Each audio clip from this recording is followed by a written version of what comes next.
ಬೆಳ್ಳಿ ಖಡ್ಗ, ಕೈಗೆ ರಕ್ಷಾದಾರ, ಭಕ್ತರ ಪಾಲಿನ ಆರಾಧ್ಯ ದೇವಿ ಕೊಲ್ಲೂರು ಮೂಕಾಂಬಿಕೆ ಸನ್ನಿಧಿಗೆ ತಮಿಳುನಾಡು ಸಿಎಂ ಜೋಸೆಫ್ ವಿಜಯ್ ಭೇಟಿ ನೀಡಿದ್ರು. ದೆಹಲಿಯಿಂದ ನೇರವಾಗಿ ಮೂಕಾಂಬಿಕಾ ದೇವಿ ದರ್ಶನಕ್ಕೆ ಪಂಚೆ ಶಲ್ಯ ಧರಿಸಿ ಬಂದ ವಿಜಯ್ಗೆ ದೇಗುಲದ ಆಡಳಿತ ಮಂಡಳಿ ಭವ್ಯ ಸ್ವಾಗತ ಕೋರಿತು. ಬಳಿಕ ಮೂಕಾಂಬಿಕಾ ದೇವಿಗೆ ವಿಶೇಷ ಸಂಕಲ್ಪ ಪೂಜೆ ನೆರವೇರಿಸಿದ್ರು. ದೇಗುಲದ ಪ್ರಧಾನ ಅರ್ಚಕ ರಾಮಚಂದ್ರ ಅಡಿಗರಿಂದ ಸಂಕಲ್ಪ ಪೂಜೆ ನಡೆದಿದೆ. ಇದೇ ವೇಳೆ ಸಿಎಂ ವಿಜಯ್ ಕೈಗೆ ಅರ್ಚಕರು ರಕ್ಷಾದಾರ ಕಟ್ಟಿದ್ದು ಗಮನ ಸೆಳೆಯಿತು.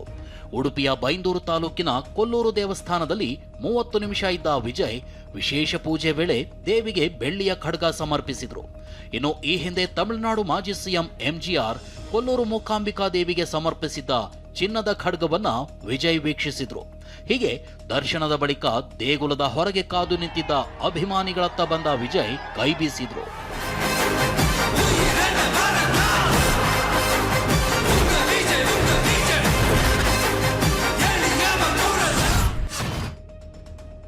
ಕೊಲ್ಲೂರು ಮೂಕಾಂಬಿಕಾ ದೇಗುಲದಲ್ಲಿ ವಿವಿಐಪಿ ದರ್ಶನ ಪಡೆದು ವಿಶೇಷ ಪೂಜೆ ಸಲ್ಲಿಸಿದ ಸಿಎಂ ವಿಜಯ್ ಬಳಿಕ ಪೊಲೀಸ್ ಭದ್ರತೆಯಲ್ಲಿ ದೇವಸ್ಥಾನದಿಂದ ತೆರಳಿದ್ರು.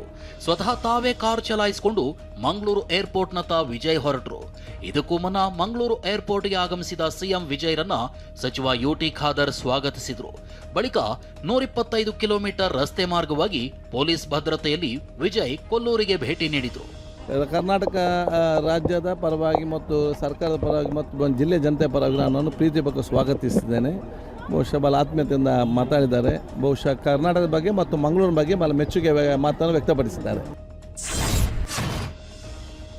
ಸಿಎಂ ವಿಜಯ್ ಮೂಕಾಂಬಿಕೆ ದರ್ಶನದ ಮೂಲಕ ತಮಿಳುನಾಡು ಹಾಗೂ ಕೊಲ್ಲೂರು ಮೂಕಾಂಬಿಕೆ ಸನ್ನಿಧಿಯ ಐತಿಹಾಸಿಕ ಸಂಬಂಧಗಳನ್ನು ಸ್ಮರಿಸುವಂತೆ ಮಾಡಿದೆ. ತಮಿಳರಿಗೆ ಕರ್ನಾಟಕದ ಕೊಲ್ಲೂರು ಸನ್ನಿಧಿ ಅಂದ್ರೆ ವಿಶೇಷ ನಂಟಿದೆ. ತಮಿಳರ ಆರಾಧ್ಯ ನಟ ಅಂದಿನ ಸಿಎಂ ಎಂಜಿಆರ್ ಕೂಡ 1977ರಲ್ಲಿ ಕೊಲ್ಲೂರಿಗೆ ಭೇಟಿ ನೀಡಿದ್ರು. ಎಂಜಿಆರ್ ಭೇಟಿ ನಂತರವೇ ತಮಿಳು ಭಕ್ತರ ಸಂಖ್ಯೆ ಹೆಚ್ಚಳವಾಯಿತು. ಅಂದು ಮನದ ಇಚ್ಛೆ ಈಡೇರಿದ್ದಕ್ಕೆ ಕೊಲ್ಲೂರು ದೇಗುಲಕ್ಕೆ ಎಂಜಿಆರ್ ಚಿನ್ನದ ಖಡ್ಗ ಕೊಡುಗೆ ನೀಡಿದ್ರು. 2.5 ಅಡಿ ಉದ್ದದ 1 ಕೆಜಿ ತೂಕದ ಚಿನ್ನದ ಖಡ್ಗ ಕೊಡುಗೆ ನೀಡಿದ್ರು. ಬಳಿಕ 2004ರಲ್ಲಿ ಮಾಜಿ ಸಿಎಂ ಜಯಲಲಿತಾ ಕೊಲ್ಲೂರು ಭೇಟಿ ಮಾಡಿ ವಿಶೇಷ ಪೂಜೆ ಸಲ್ಲಿಸಿ ಎಂಜಿಆರ್ ನೀಡಿದ್ದ ಖಡ್ಗ ವೀಕ್ಷಿಸಿ ತೆರಳಿದ್ರು. ಆನಂತರ ಹಿಂದಿನ ಸಿಎಂ ಸ್ಟಾಲಿನ್ ಪತ್ನಿ ಕೊಲ್ಲೂರು ಮೂಕಾಂಬಿಕೆಗೆ ಪೂಜೆ ಸಲ್ಲಿಸಿ ಚಿನ್ನದ ಆಭರಣಗಳನ್ನ ಕೊಡುಗೆ ನೀಡಿದ್ರು. ತಮಿಳು ಸಿನಿಮಾ ರಂಗದ ಇಳಯರಾಜ, ರಜನಿಕಾಂತ್ರಿಂದಲೂ ಮೂಕಾಂಬಿಕೆ ದರ್ಶನ ಪಡೆಯಲಾಗಿದೆ. ಕೊಲ್ಲೂರಿಗೆ ತಮಿಳುನಾಡು ಸಿಎಂ ವಿಜಯ್ ಭೇಟಿ ನೀಡುತ್ತಾ ಇದ್ದಂತೆ ಮತ್ತೊಂದೆಡೆ ಕರ್ನಾಟಕ ರಕ್ಷಣಾ ವೇದಿಕೆ ಸಂಘಟನೆಯ ಪ್ರವೀಣ್ ಶೆಟ್ಟಿ ಬಣದ ಕಾರ್ಯಕರ್ತರು ಪ್ರತಿಭಟನೆ ನಡೆಸಿದ್ದಾರೆ. ಉಡುಪಿಯ ಉದ್ಯಾವರ ಬಲೈಪಾದೆ ಬಳಿ ಪ್ರತಿಭಟನೆಗೆ ಕರವೇ ಕಾರ್ಯಕರ್ತರು ಮುಂದಾಗ್ತಿದ್ದಂತೆ ಪೊಲೀಸರು ವಶಕ್ಕೆ ಪಡೆದಿದ್ದಾರೆ. ಕರ್ನಾಟಕ ಹಾಗೂ ತಮಿಳುನಾಡು ನಡುವೆ ಸಂಘರ್ಷಕ್ಕೆ ಕಾರಣವಾಗಿರೋ ಮೇಕೆದಾಟು ಡ್ಯಾಂ ನಿರ್ಮಾಣದ ಯೋಜನೆ ವಿಚಾರ ಮುಂದಿಟ್ಕೊಂಡು ಕರವೇ ಪ್ರತಿಭಟನೆಗೆ ಮುಂದಾಗಿತ್ತು. ಈ ವೇಳೆ 25ಕ್ಕೂ ಹೆಚ್ಚು ಕಾರ್ಯಕರ್ತರನ್ನ ಪೊಲೀಸರು ವಶಕ್ಕೆ ಪಡೆದ್ರು. ಎಲ್ಲರಿಗೂ ನಮಸ್ಕಾರ. ಮಾಧ್ಯಮಗಳಲ್ಲಿ, ಸಾಮಾಜಿಕ ಜಾಲತಾಣಗಳಲ್ಲಿ ಧರ್ಮಸ್ಥಳ ಪ್ರಕರಣದ ಕುರಿತಂತೆ ನನ್ನ ಬಗ್ಗೆ ಕೆಲವು ಸುದ್ದಿ ಚರ್ಚಿಸಲ್ಪಟ್ಟಿರುವುದು ನನ್ನ ಗಮನಕ್ಕೆ ಬಂದಿದೆ. ಇದು ಅತಿ ಸೂಕ್ಷ್ಮವಾದ ಮತ್ತು ಕೋಟ್ಯಾಂತರ ಭಕ್ತರ ನಂಬಿಕೆಗೆ ಧಕ್ಕೆ ತಂದಿರುವ ಪ್ರಕರಣವಾಗಿರುವುದರಿಂದ ಈ ರೀತಿಯ ಅನುಮಾನಗಳಿಗೆ ಉತ್ತರಿಸಬೇಕಾಗಿರುವುದು ನನ್ನ ಕರ್ತವ್ಯವೂ ಆಗಿದೆ. ನಾನು ದೂರದ ಊರಿನಲ್ಲಿದ್ದೇನೆ. 2 ದಿನಗಳಲ್ಲಿ ನಾನೇ ಸ್ವತಃ ಬಂದು ಮಾಧ್ಯಮ ಮಿತ್ರರ ಮುಖೇನ ಉತ್ತರಿಸುತ್ತೇನೆ. ಅಲ್ಲಿಯವರೆಗೆ ಗಾಳಿ ಮಾತು ಮತ್ತು ಕೆಲವು ದುರುಳರು ಈ ಸುದ್ದಿಗೆ ಕಟ್ಟಲೆತ್ನಿಸುತ್ತಿರುವ ರೆಕ್ಕೆ ಪುಕ್ಕಗಳನ್ನು ನಂಬದಿರಿ. ಮತ್ತೊಂದೆಡೆ ಬೆಳಗಾವಿಯಲ್ಲಿ ಶ್ರೀರಾಮ್ ಸೇನೆ ಅಧ್ಯಕ್ಷ ಮುತಾಲಿಕ್ ನೇತೃತ್ವದಲ್ಲಿ ನಟ ಪ್ರಕಾಶ್ ರಾಜ್ ಭಾವಚಿತ್ರಕ್ಕೆ ಬೆಂಕಿ ಹಚ್ಚಿ ಆಕ್ರೋಶ ಹೊರಹಾಕಲಾಗಿದೆ. ಧರ್ಮಸ್ಥಳ ಬುರುಡೆ ಪ್ರಕರಣದಲ್ಲಿ ಆರೋಪಿಗಳ ವಿರುದ್ಧ ಕಾನೂನು ಕ್ರಮ ಕೈಗೊಳ್ಳೋದ್ರಿಂದ ಎಸ್ಐಟಿ ವಿಳಂಬ ಧೋರಣೆಯನ್ನ ತೋರಿದೆ. ಹೀಗಂತ ಹೈಕೋರ್ಟ್ಗೆ ಸಲ್ಲಿಸಿರುವ ರಿಟ್ ಅರ್ಜಿಯಲ್ಲಿ ಆರೋಪಿ ಚಿನ್ನಯ್ಯ ಗಂಭೀರ ಆರೋಪ ಮಾಡಿದ್ದಾನೆ. 5 ಷಡ್ಯಂತ್ರಕಾರರ ರಕ್ಷಣೆಗಾಗಿ ಎಸ್ಐಟಿ ವಿಳಂಬ ಧೋರಣೆಯನ್ನ ತೋರಿದೆ. ನ್ಯಾಯಾಲಯಕ್ಕೆ ಅಂತಿಮ ದೋಷಾರೋಪಣೆ ಪಟ್ಟಿಯನ್ನ ಸಲ್ಲಿಸದೆ ಎಸ್ಐಟಿ ವಿಳಂಬ ಮಾಡ್ತಿದೆ. 9 ತಿಂಗಳು ಕಳೆದ್ರೂ ಷಡ್ಯಂತ್ರಕಾರರ ವಿರುದ್ಧ ಕ್ರಮ ಇಲ್ಲದೆ ಇರುವುದು ಎಸ್ಐಟಿ ಮೇಲೆ ಶಂಕೆ ಪಡುವಂತೆ ಮಾಡಿದೆ. ವಿಠಲಗೌಡ, ಮಹೇಶ್ ಶೆಟ್ಟಿ ತಿಮ್ರೋಡಿ, ಗಿರೀಶ್ ಮಟ್ಟಣ್ಣನವರ್, ಜಯಂತ್, ಯೂಟ್ಯೂಬರ್ಗಳಾದ ಅಜಯ್, ಸಮೀರ್ ವಿರುದ್ಧ ಚಿನ್ನಯ್ಯ ಗಂಭೀರ ಆರೋಪ ಮಾಡಿದ್ದಾನೆ ಎನ್ನಲಾಗಿದೆ. ಇನ್ನು ಧರ್ಮಸ್ಥಳ ಹೆಸರಿಗೆ ಚ್ಯುತಿ ತರಲು ಚಿತ್ರದುರ್ಗದ ರಮಾ ಮೂಲ ಅಂತಲೂ ಆರೋಪಿಸಲಾಗಿದೆ. ಧರ್ಮಸ್ಥಳ ಬುರುಡೆ ಕೇಸ್ನಲ್ಲಿ 200 ಕೋಟಿ ಫಂಡಿಂಗ್ ಮಾಡಲಾಗಿದೆ ಎನ್ನುವ ಆರೋಪವನ್ನ ಹೋರಾಟಗಾರ್ತಿ ಚಿತ್ರದುರ್ಗದ ರಮಾ ನಾಗರಾಜ್ ತಿರಸ್ಕರಿಸಿದ್ದಾರೆ. ಈ ಆರೋಪ ಸುಳ್ಳು. ಈ ಬಗ್ಗೆ ತನಿಖೆ ನಡೆಯಲಿ ಅಂತ ಕಣ್ಣೀರಿಟ್ಟಿದ್ದಾರೆ. ಆಮೇಲೆ ಏನಿದೆ, ನೀವು ಏನು ಹೇಳಿದ್ರಿ ಚಿನ್ನಯ್ಯ ಆರೋಪ ಮಾಡಿದ್ದಾರೆ ಅಂತ, ಅದು ಸತ್ಯಕ್ಕೆ ದೂರಿದೆ. ಮತ್ತು ಅದೇನಿದೆ ಅವ್ರು ಕೋರ್ಟಲ್ಲಿ ಆರೋಪ ಮಾಡಲಿ. ಇನ್ನೊಂದೆಡೆ ಧರ್ಮಸ್ಥಳದ ವಿರುದ್ಧ ಷಡ್ಯಂತ್ರ ನಡೆಸಿದ ಆರೋಪ ಪ್ರಕರಣದಲ್ಲಿ ಎಸ್ಐಟಿ ಮುಖ್ಯಸ್ಥರು ಉತ್ತರವನ್ನ ಕೊಡ್ತಾರೆ. ಚಿನ್ನಯ್ಯ ಹೇಳಿದ್ದು ಎಷ್ಟು ಸತ್ಯ ಅನ್ನೋದು ತನಿಖೆಯಲ್ಲಿ ತಿಳಿಯುತ್ತೆ ಅಂತ ಗೃಹ ಸಚಿವ ಪ್ರಿಯಾಂಕ್ ಖರ್ಗೆ ಹೇಳಿದ್ದಾರೆ. ಇನ್ನು ಪ್ರಕಾಶ್ ರಾಜ್ ಹೆಸರು ಪ್ರಸ್ತಾಪದ ಬಗ್ಗೆ ಮಾತನಾಡಿದ ಪ್ರಿಯಾಂಕ್, ಹೆಸರು ಪ್ರಸ್ತಾಪವಾದ್ರೆ ಕ್ರಿಮಿನಲ್ ಅಂತಲ್ಲ ಎಂದಿದ್ದಾರೆ. ಹೆಸರು ಪ್ರಸ್ತಾಪ ಆದ ತಕ್ಷಣನೇ ಎಲ್ಲರೂ ಕ್ರಿಮಿನಲ್ ಅಂತ ಅಲ್ಲ. ಈಗ ಅವ್ರಿಗೆ ಕೋರ್ಟ್ ಅವರು SIT ಚೀಫಿಗೆ ಕೇಳಿದಾರಲ್ವಾ, ಉತ್ತರ ಕೊಡ್ಲಿ. ಅವರು ಕೋರ್ಟಿಗೆ ಫಸ್ಟ್ ಉತ್ತರ ಕೊಡ್ಬೇಕು. ನಾವು ಮಾಧ್ಯಮದಲ್ಲಿ ಬಂದು ಚರ್ಚೆ ಮಾಡ್ಲಿಕ್ಕೆ ಆಗೋದಿಲ್ಲ. ಅದು ಪಟ್ಟಭದ್ರ ಹಿತಾಸಕ್ತಿಗಳು ಸಿದ್ದರಾಮಯ್ಯ ಅವರನ್ನ ಭೇಟಿ ಮಾಡಿದ್ರು. ಸಿದ್ದರಾಮಯ್ಯ ಸಿಎಂ ಆಗಿದ್ದಾಗ SITಗೆ ನೀಡಿದಾಗಲೇ ಅನುಮಾನ ಇತ್ತು ಅಂತ ರಾಜ್ಯ ಬಿಜೆಪಿ ಅಧ್ಯಕ್ಷ BY ವಿಜಯೇಂದ್ರ ಹೇಳಿದ್ದಾರೆ. ಇನ್ನೊಂದೆಡೆ ಸರ್ಕಾರ ಕೂಡಲೇ SIT ವರದಿಯನ್ನ ಬಹಿರಂಗಪಡಿಸಬೇಕು. ಷಡ್ಯಂತ್ರ ಮಾಡಿದವರನ್ನ ಸರ್ಕಾರ ಒದ್ದು ಒಳಗೆ ಹಾಕಬೇಕಿತ್ತು. SIT ಯಾರ ಅಧೀನದಲ್ಲಿದೆ ಅಂತ ಶಾಸಕ ವಿ ಸುನಿಲ್ ಕುಮಾರ್ ಪ್ರಶ್ನಿಸಿದ್ದಾರೆ. ಊಟದ ಬಳಿಕ ಮಾವಿನ ಹಣ್ಣು ತಿಂದು ಅಸ್ವಸ್ಥಗೊಂಡಿದ್ದ ಒಂದೇ ಕುಟುಂಬದ 6 ಮಂದಿ ಪೈಕಿ 2 ಬಾಲಕಿಯರು ಚಿಕಿತ್ಸೆ ಫಲಿಸದೆ ಸಾವನ್ನಪ್ಪಿದ್ದಾರೆ.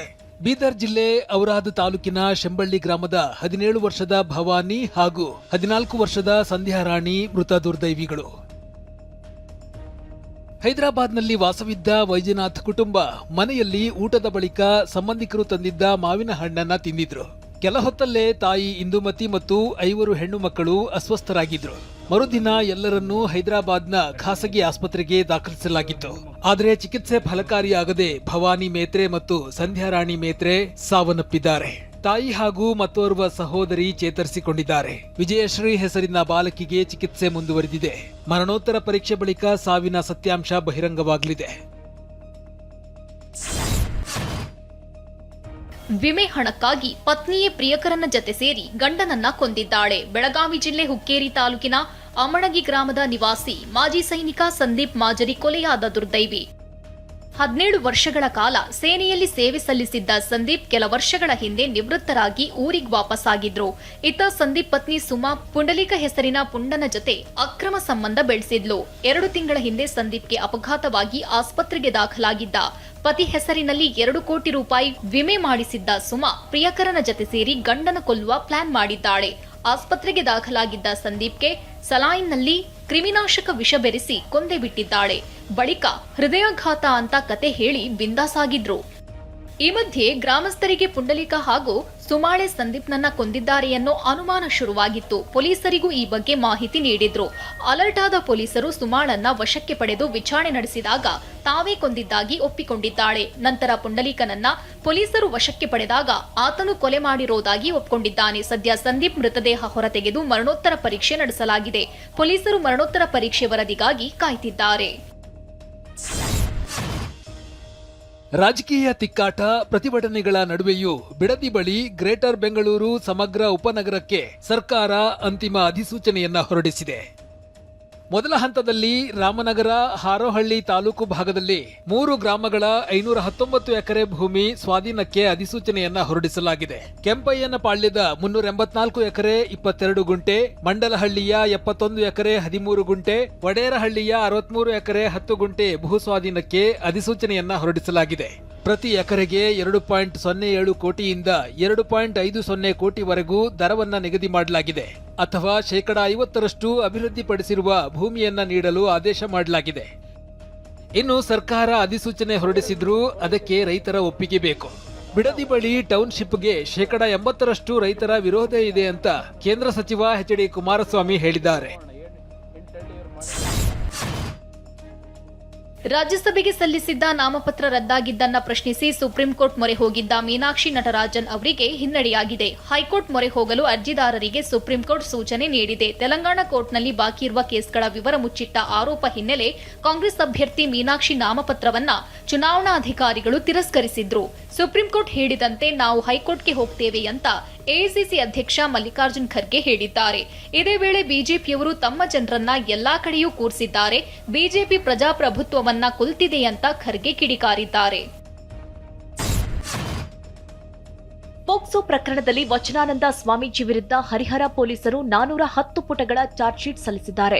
ಮಠದ ಹಾಸ್ಟೆಲ್ನ 4 ಸಂತ್ರಸ್ತ ಬಾಲಕರ ಹೇಳಿಕೆ ಹಾಗೂ ದೂರುದಾರ ಬಾಲಕನ ತಾಯಿಯ ಹೇಳಿಕೆ ದಾಖಲಿಸಲಾಗಿದೆ. 2022ರಿಂದ 2025ರವರೆಗೆ ಬಾಲಕರ ಮೇಲೆ ಲೈಂಗಿಕ ದೌರ್ಜನ್ಯ ಆರೋಪ ಮಾಡಲಾಗಿದೆ. ಕೋರ್ಟ್ ಜೂನ್ 18ಕ್ಕೆ ಆದೇಶ ಕಾಯ್ದಿರಿಸಿದೆ. ಇಂದಿನಿಂದ ಉಚಿತ ವಿದ್ಯಾರ್ಥಿಗಳ ಉಚಿತ ಬಸ್ ಪಾಸ್ಗೆ ಅರ್ಜಿ ಸಲ್ಲಿಸಲು ಅವಕಾಶ ನೀಡಲಾಗಿದೆ. ಈಗಾಗಲೇ ಶಕ್ತಿ ಯೋಜನೆ ಅಡಿ ಹೆಣ್ಣು ಮಕ್ಕಳಿಗೆ ಫ್ರೀ ಬಸ್ ಇದೆ. ಹೀಗಾಗಿ ಗಂಡು ಮಕ್ಕಳು ಉಚಿತ ಬಸ್ ಪಾಸ್ಗೆ ಅರ್ಜಿ ಸಲ್ಲಿಸಬೇಕು. ಇದಕ್ಕೆ 4 ಸಾರಿಗೆ ನಿಗಮಗಳಿಗೆ 86 ಕೋಟಿಗೂ ಅಧಿಕ ಹಣ ಬಿಡುಗಡೆಯಾಗಿದೆ. Cyber, Bengaluru one, Karnataka one, ಸೇವಾ ಸಿಂಧು ಆಪ್ನಲ್ಲಿ ಅರ್ಜಿ ಸಲ್ಲಿಸಬಹುದಾಗಿದೆ. ಜೂನ್ 8ರಂದು ದೆಹಲಿಯಲ್ಲಿ ನಡೆದ ಇಂಡಿಯಾ ಮೈತ್ರಿಕೂಟದ ಸಭೆಯಲ್ಲಿ ರಾಹುಲ್ ಗಾಂಧಿ ಭಾಷಣದ ಆಡಿಯೋ ರಿಲೀಸ್ ಆಗಿದೆ. ಮೈತ್ರಿಕೂಟದ ಒಗ್ಗಟ್ಟು, ಆಡಳಿತ ಪಕ್ಷದ ವಿರುದ್ಧದ ನಿರಂತರ ಹೋರಾಟದ ಅಗತ್ಯತೆ ಬಗ್ಗೆ ರಾಹುಲ್ ಪ್ರಸ್ತಾಪಿಸಿದ್ದಾರೆ. ಒಕ್ಕೂಟದಲ್ಲಿ ಯಾವುದೇ ಟೀಕೆ, ಅಸಮಾಧಾನಗಳಿದ್ರೂ ಸ್ವೀಕರಿಸಲು ಸಿದ್ಧ ಅಂತ ರಾಹುಲ್ ಹೇಳಿದ್ದಾರೆ. ಬಿಜೆಪಿ ಮತ್ತು ಆರ್ಎಸ್ಎಸ್ ಸಿದ್ಧಾಂತದ ವಿರುದ್ಧ ಹೋರಾಟದಲ್ಲಿ ಎಂದಿಗೂ ರಾಜಿ ಮಾಡಿಕೊಳ್ಳಲ್ಲ ಅಂದಿದ್ದಾರೆ. ಐಎಎಸ್ ಅಧಿಕಾರಿ ರೋಹಿಣಿ ಮತ್ತು ಐಪಿಎಸ್ ಅಧಿಕಾರಿ ರೂಪಾ ನಡುವಿನ ಜಗಳಕ್ಕೆ ಬ್ರೇಕ್ ಹಾಕಲು ಸುಪ್ರೀಂ ಕೋರ್ಟ್ ಮುಂದಾಗಿದೆ. ಮಹಿಳಾ ಅಧಿಕಾರಿಗಳ ರಾಜಿಗೆ ಸುಪ್ರೀಂ ಕೋರ್ಟ್ ನಿವೃತ್ತ ನ್ಯಾಯಮೂರ್ತಿ ನೇಮಿಸಿದೆ. ನಿವೃತ್ತ ನ್ಯಾಯಮೂರ್ತಿ ಕುರಿಯನ್ ಜೋಸೆಫ್ ನೇಮಿಸಿ ಮಾನನಷ್ಟ ಮೊಕದ್ದಮೆ ಪ್ರಕರಣದಲ್ಲಿ ರಾಜಿ ಸಂಧಾನಕ್ಕೆ ಸೂಚಿಸಲಾಗಿದೆ.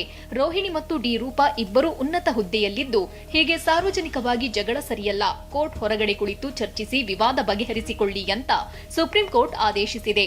ಇಬ್ಬರು ಅಧಿಕಾರಿಗಳು ಈ ಆದೇಶಕ್ಕೆ ಸಹಮತ ಸೂಚಿಸಿದ್ದಾರೆ. ಈ ಹಿಂದೆ ಸಂಧಾನಕ್ಕೆ ಐಎಎಸ್ ಅಧಿಕಾರಿ ರೋಹಿಣಿ ಒಪ್ಪಿರಲಿಲ್ಲ. ಇದೀಗ ಸಂಧಾನಕ್ಕೆ ರೋಹಿಣಿ ಸಿಂಧೂರಿ ಒಪ್ಪಿಗೆ ಸೂಚಿಸಿದ್ದಾರೆ. ಶೀಘ್ರವೇ ನಿವೃತ್ತ ನ್ಯಾಯಮೂರ್ತಿ ಕುರಿಯನ್ ಜೋಸೆಫ್ ನೇತೃತ್ವದಲ್ಲಿ ಸಂಧಾನ ಸಭೆ ನಡೆಯುವ ಸಾಧ್ಯತೆ ಇದೆ.